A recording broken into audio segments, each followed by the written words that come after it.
The funeral was yesterday.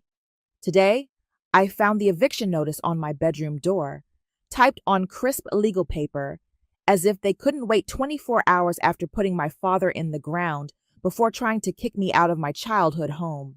My name is Bianca, and I've spent 29 years in this house. Every crack in the ceiling, every creak in the floorboards, they're as familiar to me as my own heartbeat. But right now, walking these halls feels like navigating a foreign country where I've suddenly become an unwelcome tourist. Darling, could you keep it down? We're trying to have a family meeting. Esme's voice drifted from my father's study. No, her study now, apparently. The way she emphasized family made it clear I wasn't included in that category. I paused outside the door, hearing the murmur of voices. My step-siblings, Faith and Tyron, were in there with her. 3 vultures, picking over the bones of my father's legacy before his body was even cold. The real estate agent can come next week, Faith was saying. We should get this place listed before the market shifts. I pressed my hand against the solid oak door, remembering how many times I'd knocked on it as a child, seeking my father's attention. After he married Esme, those knocks went unanswered more and more frequently. Bianca? A voice behind me made me turn. Milton Wilkinson stood there, briefcase in hand, looking every bit the expensive lawyer in his tailored suit. I was just coming to find you. We need to discuss some matters regarding your father's estate. I assume that's related to this? I held up the eviction notice, keeping my voice steady. He smiled, the kind of smile that probably cost his clients $500 an hour. Among other things, perhaps we could set up a meeting for tomorrow, say 10 a.m. at my office. Wilkinson LLP. I read from his business card. The same firm that handled my father's will. Precisely. He nodded, already turning away. Don't worry, we'll sort everything out. I watched him walk away, his expensive shoes clicking on the hardwood floors my grandmother had selected decades ago. The same grandmother who taught me that the quietest people were often the most dangerous. The study door opened, and Esme emerged, her children flanking her like designer bookends. Oh, Bianca, dear, I hope you're doing all right. Her sympathy sounded as artificial as her highlights. I'm fine, I said, noting how Faith was already wearing one of my mother's antique bracelets. Just processing the eviction notice. It's nothing personal, Tyron offered, adjusting his glasses. Just business. Jerry, he wanted things this way. I thought about the letter, hidden in my grandmother's old jewelry box upstairs, the one she'd read to me 5 years ago, making me memorize every word. I'm sure he did, I said quietly. We can help you find a nice apartment, Faith added, her smile not reaching her eyes. Something cozy, perfect for starting fresh. I nodded, watching them sweep past me toward the main staircase. They moved like they owned the place, which, according to the papers Milton was undoubtedly going to show me tomorrow, they probably did. What they didn't know was that ownership could be a complicated thing. My grandmother had taught me that too, in the quiet hours we'd spent together before she passed away. Never show your hand too early, she'd said, dealing cards across her antique coffee table. Let them think they've won. That's when they make mistakes. My phone buzzed. A text from Greta, my old college friend turned lawyer. Got your message. Don't sign anything tomorrow. Trust me. I slipped the phone back into my pocket and headed upstairs to my room. The eviction notice crackled in my hand as I folded it carefully and placed it in my desk drawer. Through my window, I could see Esme in the garden, already pointing at features she wanted to change. Another text from Greta. Just check the records. You're going to want to see this. Meeting tomorrow? I typed back a single word. Yes. Downstairs, I could hear Faith and Tyron laughing about something. The sound echoed through the house, my house, like they were already celebrating their victory. I sat on my bed, running my fingers over the familiar pattern of my grandmother's quilt, and smiled. Tomorrow, Milton Wilkinson would try to tell me I had no claim to my home. Tomorrow, they'd all learn what it meant to underestimate the quiet girl who'd spent her life watching and waiting. But for now, I just listened to them laugh. Milton's office smelled like expensive leather and arrogance. He sat behind a mahogany desk that probably cost more than most people's cars, while Esme and her children arranged themselves on the plush chairs beside me like they were posing for a family portrait, one that clearly didn't include me. First, let me express my deepest condolences, Milton began, shuffling papers with manicured hands. Your father was a remarkable man. He certainly was, Esme dabbed at dry eyes with a monogrammed handkerchief. Such a shame how confused he became near the end. I kept my face neutral, remembering my grandmother's words. Let them fill the silence. People reveal themselves when they're uncomfortable. Now, regarding the will, Milton continued, your father made some significant changes in his final months. He felt, given your successful career in real estate law, that you were more than capable of establishing yourself independently. Faith reached over and patted my hand. We all know how strong and independent you are, Bianca. I pulled my hand away, watching Milton extract a document from a leather folder. The estate, including the main residence and all associated properties, has been transferred to Esme and her children, he said, his tone carefully measured. You've been allocated a thank you sum of $50,000, which we feel is quite generous given the circumstances. The circumstances? I kept my voice quiet. Your father mentioned you'd grown distant in recent years, Esme interjected. He worried you didn't need him anymore. A memory flashed. My father's study door locked again, while Esme's voice murmured inside. Me, standing there with his birthday gift in hand, hearing them laugh about something I wasn't meant to hear. We're prepared to help with your transition, Tyron offered, looking bored, though you'll need to vacate the premises within 30 days. Milton slid the document toward me. If you'll just sign here, acknowledging receipt of the terms. I thought about my grandmother's letter, sealed in her distinctive blue envelope, about the quiet afternoons we'd spent in her study, reviewing papers I hadn't fully understood at the time. Interesting, I said.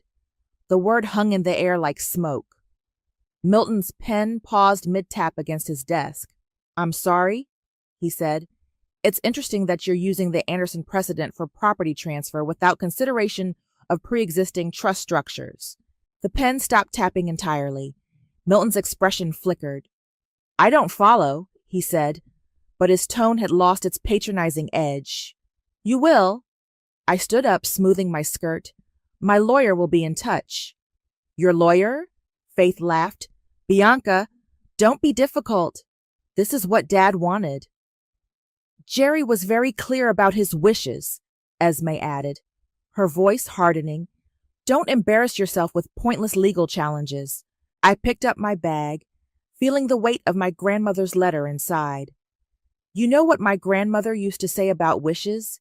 She said they're like butterflies, beautiful to look at, but terrible things to build a house on.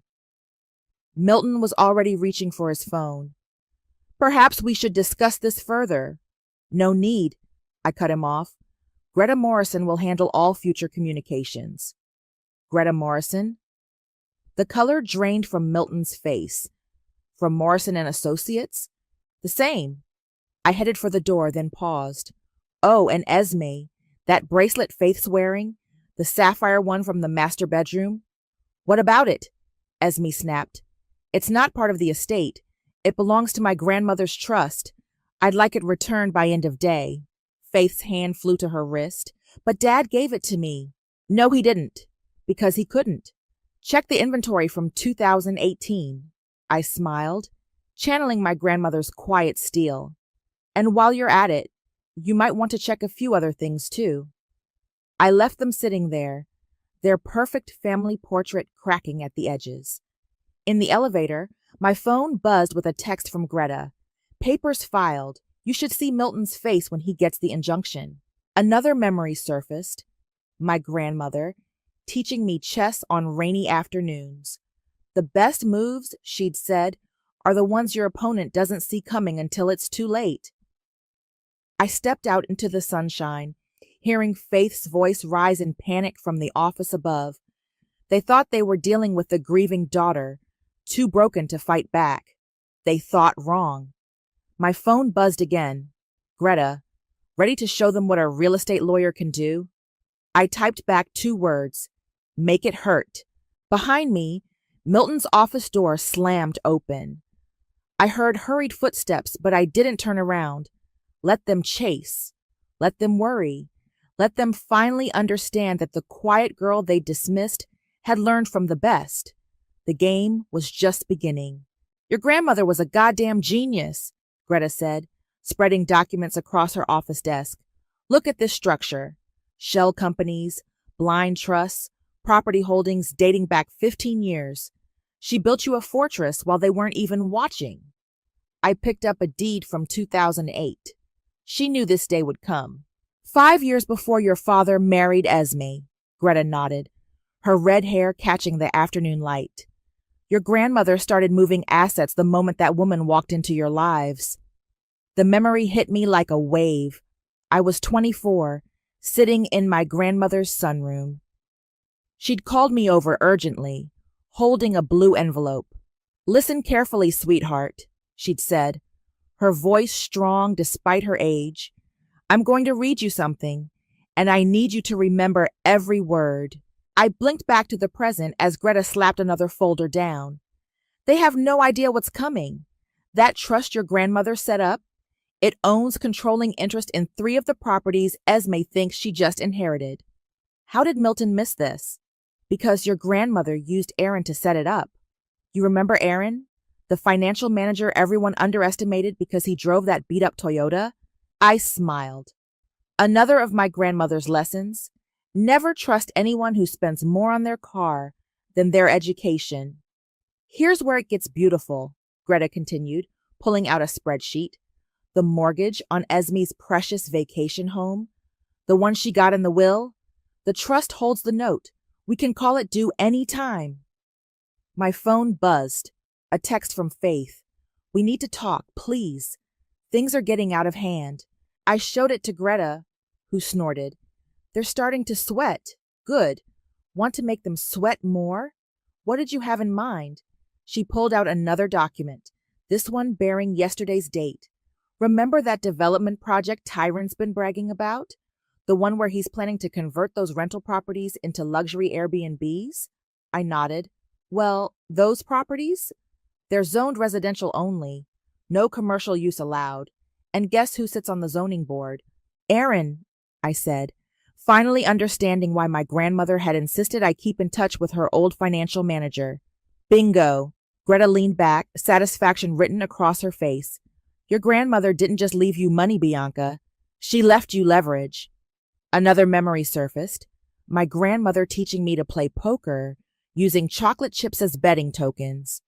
The cards don't matter as much as knowing when to play them, she'd said, dealing another hand. So what's our next move? I asked. Greta's smile turned predatory. We let them dig themselves deeper. Tyron's already spent money on architects for those Airbnbs. Faith's been shopping for furniture for the main house. And Esme? She's already tried to list 2 properties she doesn't actually control. My phone buzzed again. Esme this time. This hostility is unnecessary. We're family. Let's discuss this like adults. Family, I muttered. Now they want to talk about family. Speaking of family, Greta said, pulling out one final document. Remember that antique collection your father kept in the study? The one Esme's been planning to auction? I nodded, thinking of the vintage watches and rare books my grandfather had collected. Your grandmother transferred ownership to the trust in 2010. If they try to sell even one piece, we can have them charged with theft. A knock at the office door interrupted us. Aaron walked in, still wearing his familiar, worn blazer. Sorry I'm late. Traffic was terrible. He set his battered briefcase on Greta's desk. But I brought something you might want to see. He pulled out a stack of papers, yellowed with age. Your grandmother asked me to hold these until the right time.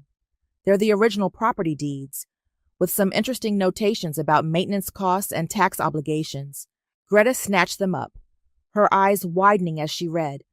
Oh, this is perfect. Esme hasn't paid property tax on any of these holdings since your father died.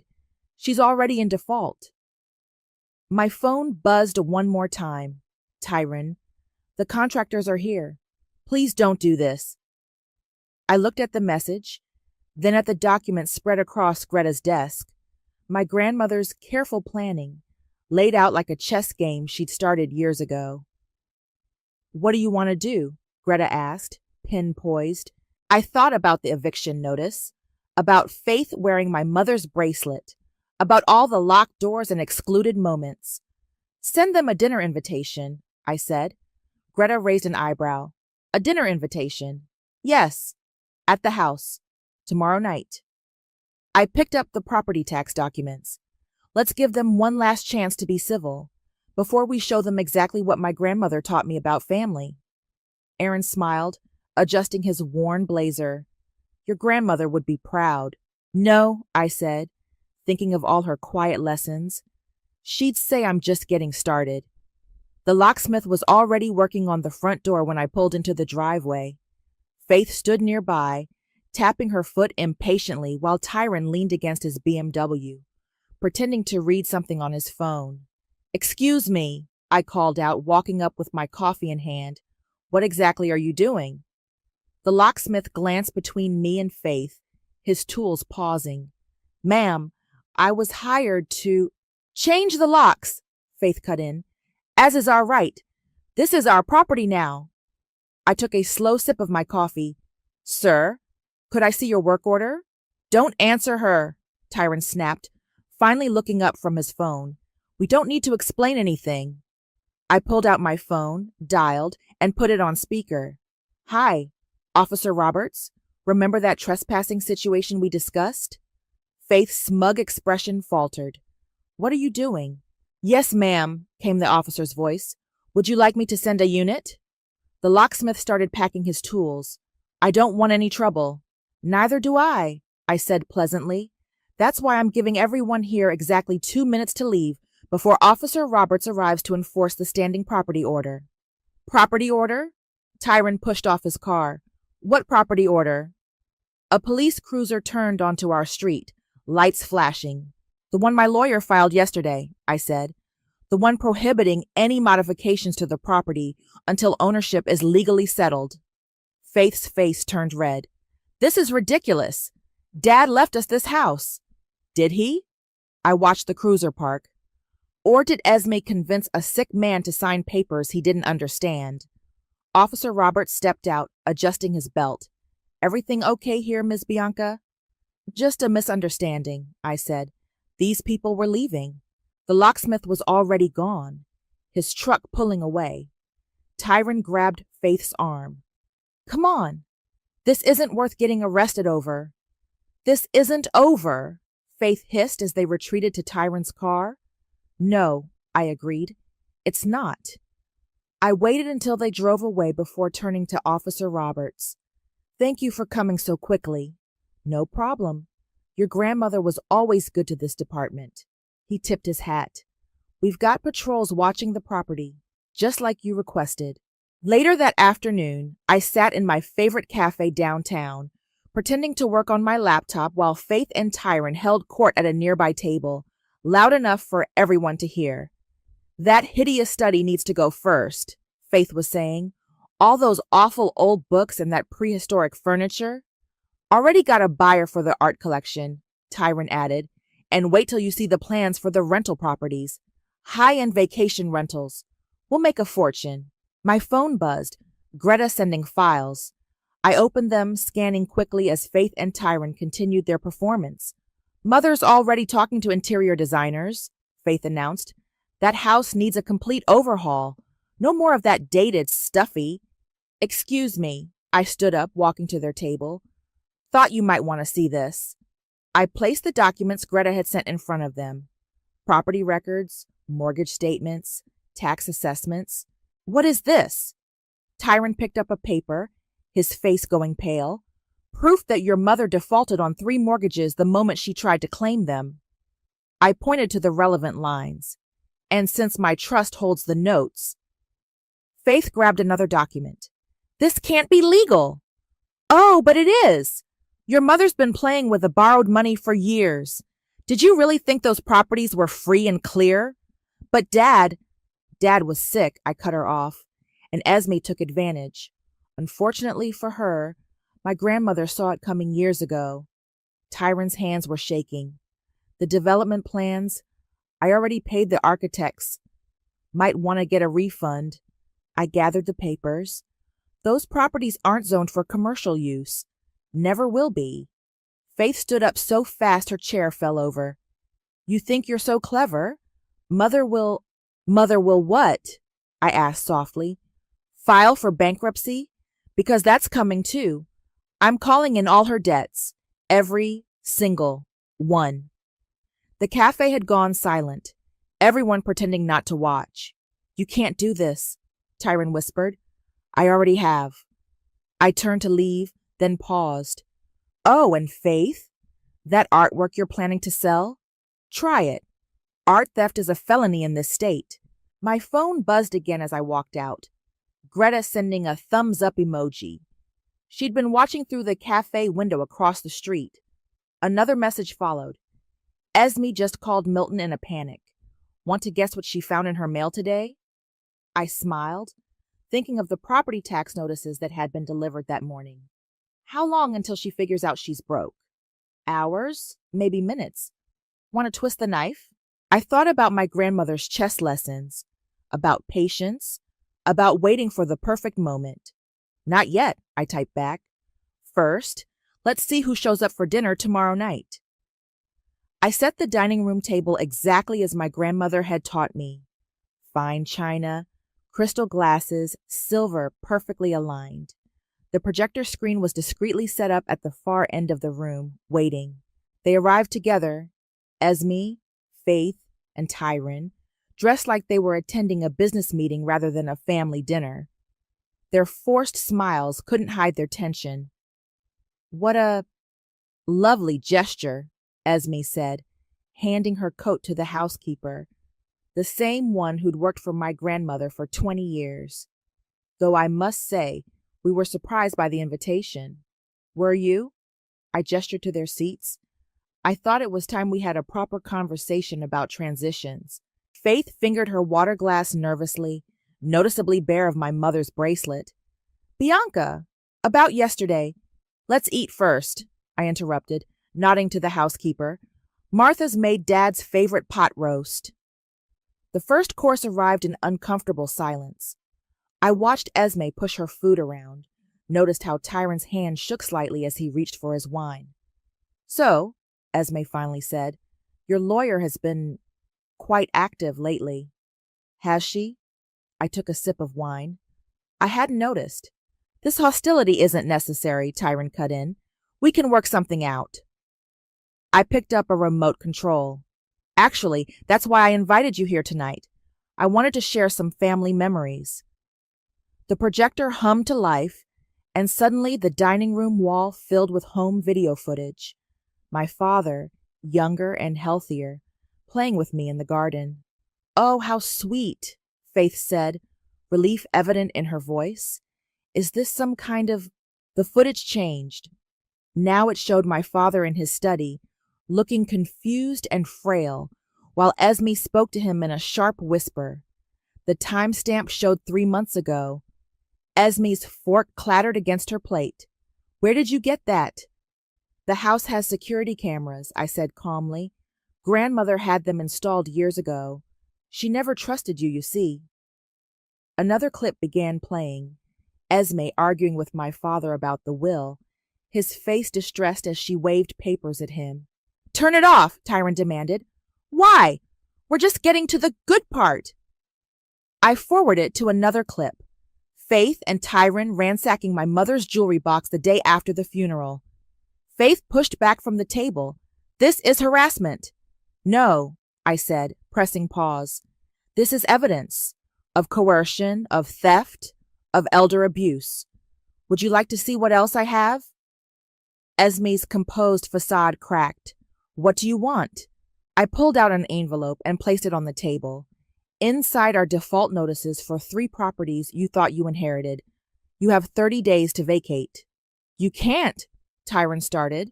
I can. I do. I will. I laid out more papers. Here's the documentation showing the art collection belongs to my grandmother's trust. Here's the proof that you failed to pay property taxes. And here, I pulled out one final document, is a copy of the original will, the one Dad signed before you convinced him to change it. Esme's face had gone white. Those properties, they're all we have. No, they're all you thought you had. There's a difference. I stood up, walking to the projector. Would you like to see the footage of you forging Dad's signature on the bank documents? The police would find it fascinating. You're bluffing, Faith whispered. I played the clip. The color drained from Esme's face. Martha, I called out, could you please show our guests out? I believe they've lost their appetite. As they stood, shaking, I held up one final envelope. Oh, and Esme, this contains proof that you've been embezzling from your charity foundation. I'm sure the board would love to see it. You vindictive little, she started. Careful, I cut her off. Remember who taught me to be vindictive? You spent years showing me exactly how cruel family could be. Consider this your final lesson. They fled like shadows from sunlight, leaving their dinner untouched. Through the window, I watched them argue in the driveway before speeding away in Tyron's BMW. My phone buzzed. Greta, how'd it go? Exactly as planned, I replied. How long until the charity board receives those documents? First thing tomorrow. Want me to send the property tax notices to the county assessor too? I looked around the dining room, at the family portraits watching from the walls, at my grandmother's knowing smile in each one. Yes, I typed back. It's time to end this. Martha appeared at my elbow. Would you like me to clear the table, Miss Bianca? Not yet, I said, sitting back down at my place. I think I'll finish my dinner first. After all, I smiled, raising my glass to my grandmother's portrait. This is still my house. The doorbell rang at midnight. I knew who it was before I opened the door. Esme stood there, mascara smeared, clutching her designer handbag like a shield. We need to talk, she said, pushing past me into the foyer. This has gone far enough. I closed the door quietly, watching her pace on the antique rug. Has it? The charity board called an emergency meeting.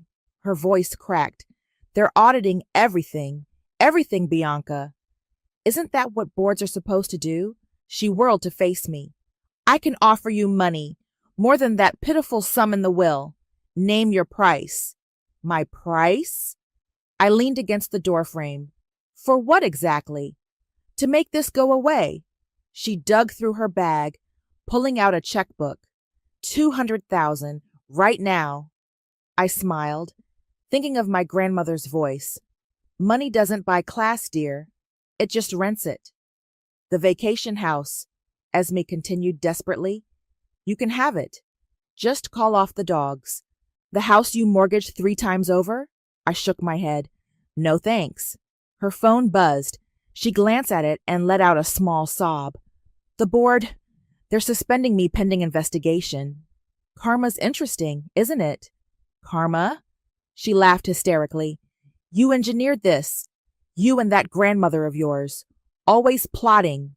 Always watching. Heavy footsteps on the stairs made us both turn. Tyron appeared, looking disheveled. Mother? What are you doing here? Your mother's offering to buy my silence, I said, with money she doesn't have. He stepped into the foyer. The architects called. They're demanding payment for the plans, but all our accounts are frozen. Frozen? Esme whispered.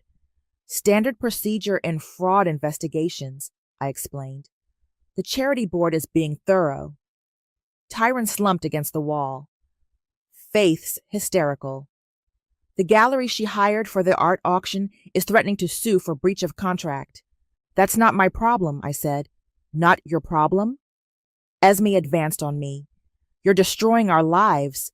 No, I stepped forward, meeting her glare. I'm taking back what's mine. There's a difference. More footsteps. Faith this time, mascara rivaling her mother's. The rental property? There are people at the rental property. County assessors, I nodded, doing their job. They're changing the locks. She grabbed Tyron's arm. All our stuff is in there. House should have paid those property taxes, I said. But you were too busy planning renovations that would never happen. Esme sank onto the stairs, her designer dress crumpling. Please, we're family. Family? I walked to the study door, my father's study, and opened it. Family doesn't manipulate dying men into changing their wills. Family doesn't steal inheritances or forge signatures. We can fix this, Tyron pleaded. Together. We'll find a way. There is no we, I cut him off. There never was. You made sure of that years ago. Faith started crying. Where are we supposed to go? That's not my problem either. I checked my watch. But you need to leave. Now. This isn't over. Esme stood, trying to gather her dignity. We'll fight this in court. With what money? I asked quietly. Your assets are frozen. Your reputation is ruined. Your lawyer dropped you this afternoon. Yes, Milton called to tell me himself. They stood there, these people who tried to erase me from my own home, looking lost and small in the grand foyer. Get out, I said, all of you, before I call the police. They shuffled toward the door, a broken parade of designer clothes and shattered arrogance. But Esme paused at the threshold, turning back with venom in her eyes. Your father would be ashamed, she spat. My father stopped being himself the moment you started poisoning his mind, I replied. But my grandmother, she'd be proud. She taught me everything I needed to know about people like you. I closed the door on their faces, listening to their footsteps fade into the night. My phone buzzed. Greta sending updates. County seized the rental property. Charity board voted to pursue criminal charges. Art gallery filed their lawsuit. Want me to keep going? I walked to my father's study, running my hand along his desk. Tomorrow, I'd start going through his papers, trying to piece together the man he was before Esme. But tonight? No, I typed back to Greta. I think they've had enough for one day. Another text came through. This one from Aaron. Your grandmother left one more envelope. Said to give it to you when the storm passes. Ready for it? I looked around the study at the space that was finally truly mine again. At the home my grandmother had helped me protect without ever living to see the victory. Yes, I replied. I'm ready. The quiet house settled around me, its familiar creaks and groans welcoming me home. Outside, I heard Tyron's BMW start up and drive away for the last time. The storm hadn't just passed. I was the storm. The courthouse buzzed with tension as I walked through the security checkpoint. Reporters clustered near the entrance, but I moved past them without comment. My grandmother always said silence spoke louder than words. Courtroom 3 was already packed. Esme, Faith, and Tyron huddled with their new lawyer, a desperate-looking man in an off-the-rack suit. Milton sat in the back, pretending to be invisible. Greta met me at our table, red hair pulled back severely. Ready? Born ready, I said, setting down my briefcase. The judge entered, a no-nonsense woman who'd known my grandmother from charity work. As everyone settled, I caught Esme shooting me a venomous look. Your Honor, Esme's lawyer began, this case is a simple family dispute that's been blown out of proportion. Simple? Greta stood. Your Honor, we have documented evidence of fraud, coercion, and elder abuse. We have video footage of the defendant forging signatures. We have— Objection, Esme's lawyer sputtered. Those videos were obtained without consent. In a private residence, the judge noted, where the owner had every right to install security cameras. Overruled. Faith started crying quietly. Tyron stared at his hands. Furthermore, Greta continued. We have proof that Mrs. Gibson systematically manipulated her husband's finances while he was mentally incapacitated. The evidence mounted like a tidal wave. Bank records, medical reports, witness statements from household staff. With each new document, Esme seemed to shrink further into herself. And finally, Greta pulled out one last file. We have the original will, witnessed and notarized, showing Mr. Gibson's true intentions before his illness. This is persecution. Esme suddenly stood, her voice shrill. We're the victims here. This ungrateful girl. Mrs. Gibson, the judge cut in sharply. Sit down, or I'll have you removed. The next hour passed in a blur of legal terms and rulings. When the judge finally spoke her decision, it fell like a hammer. The court finds in favor of the plaintiff. All properties and assets are to be returned to their rightful owner under the terms of the original will and existing trust structure. Faith collapsed into Tyron's arms. Esme sat frozen. Furthermore, the judge continued, given the evidence of financial misconduct, I'm referring this case to the district attorney's office for potential criminal charges. Reporters scribbled frantically. Cameras clicked. Court adjourned. As people began filing out, Esme rushed toward me, her face contorted. You've ruined everything. We're destitute because of you. No, I said quietly. You're destitute because you tried to steal what wasn't yours. Security stepped between us, but I wasn't finished. I leaned close to Esme's ear and whispered, There's no karma, just cause and effect. You wrote your ending the moment you decided to betray my father. In the hallway, reporters swarmed, shouting questions. Through the chaos, I saw Milton trying to slip away. Mr. Wilkinson, I called out. He froze. The Bar Association might be interested in your role in all this. He hurried away, leaving his briefcase behind in his haste. Outside the courthouse, Greta handed me a stack of papers. Property transfers are already being processed. The estate is yours, officially and completely. And them? I nodded toward Esme and her children, huddled miserably by their lawyer's car. Faith and Tyron are moving into studio apartments downtown. Esme, Greta smiled grimly. Well, the charity board's criminal complaint is just the beginning. My phone buzzed. Aaron sending a photo of the for sale sign being removed from the family estate's front lawn. Miss Bianca? A young reporter approached cautiously. Would you like to make a statement? I thought about all the statements I'd wanted to make over the years. About being sidelined in my own home. About watching my father slip away under Esme's influence. About my grandmother's quiet strength. No, I said simply. The truth speaks for itself. As we walked to the car, Greta squeezed my arm. Your grandmother would have loved this. She did love it, I said. She orchestrated it years ago. We just had to follow her plan. One last glance back showed me Esme being served with more papers, probably from the charity board. Faith was crying into her phone, likely begging friends for a place to stay. Tyron just looked lost. Ready to go home? Greta asked. Home. Not just a house anymore, but truly home again. Yes, I said. I think I'll have Martha make grandmother's favorite tea. We have some celebrating to do. The courthouse steps fell away behind us as we drove toward the estate. My estate.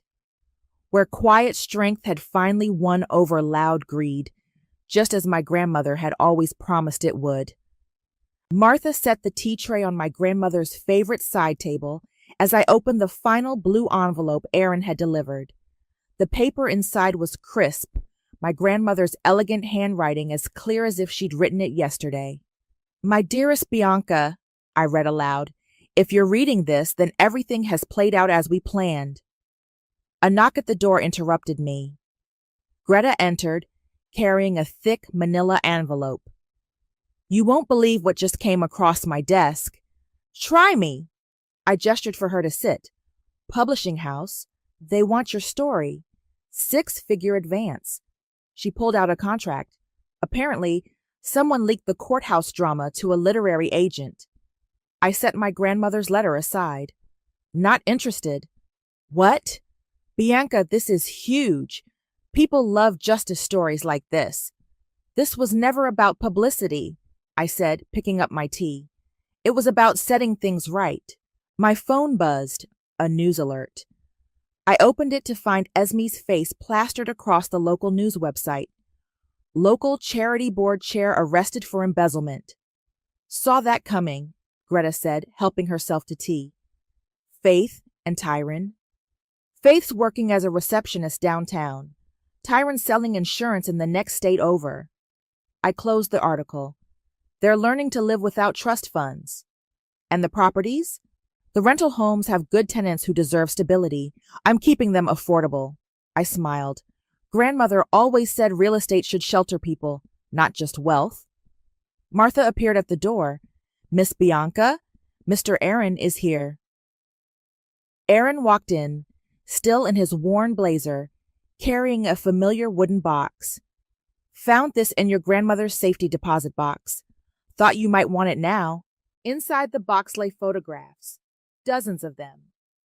My father as a young man, laughing with my mother. Me as a baby cradled in my grandmother's arms.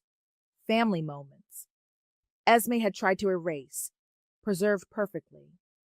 There's more, Aaron said, pulling out a small key. Your grandmother left instructions about the study. We walked to my father's old study together. The key fit a hidden panel behind his desk, a compartment I'd never known existed. Inside lay another letter, this one in my father's handwriting. He wrote it before he got sick, Aaron explained. Your grandmother made sure it was safe. My hand shook as I opened it. My dearest daughter, I read, if you're reading this, then I failed to protect you. But your grandmother didn't. Greta squeezed my arm as I read silently. My father's words. His real words, not the ones Esme had forced him to write, filled the page with love and regret. He knew, I said finally. He knew what she was doing, but he was too sick to stop it. That's why your grandmother set everything up, Aaron said. She promised him she'd make it right. A noise from the hallway made us turn. Martha stood there with a small package. This just arrived for you, Miss Bianca. Inside was a worn leather diary, my mother's. A note from my grandmother's lawyer explained it had been held in trust, to be delivered only after the estate was secured. Your grandmother thought of everything, Greta said softly. No, I corrected her. She taught me everything. About patience, about justice, about being strong without being cruel. I walked to the window, looking out at the garden where I'd played as a child, where my grandmother had taught me chess and cards and the quiet power of waiting. The publishing house called again, Greta said. They're very persistent. Tell them no. I turned back to the room, to the study that now held no bitter memories, only heritage. Some stories aren't meant for everyone. Speaking of stories, Aaron pulled out one final envelope. The charity board wanted you to know.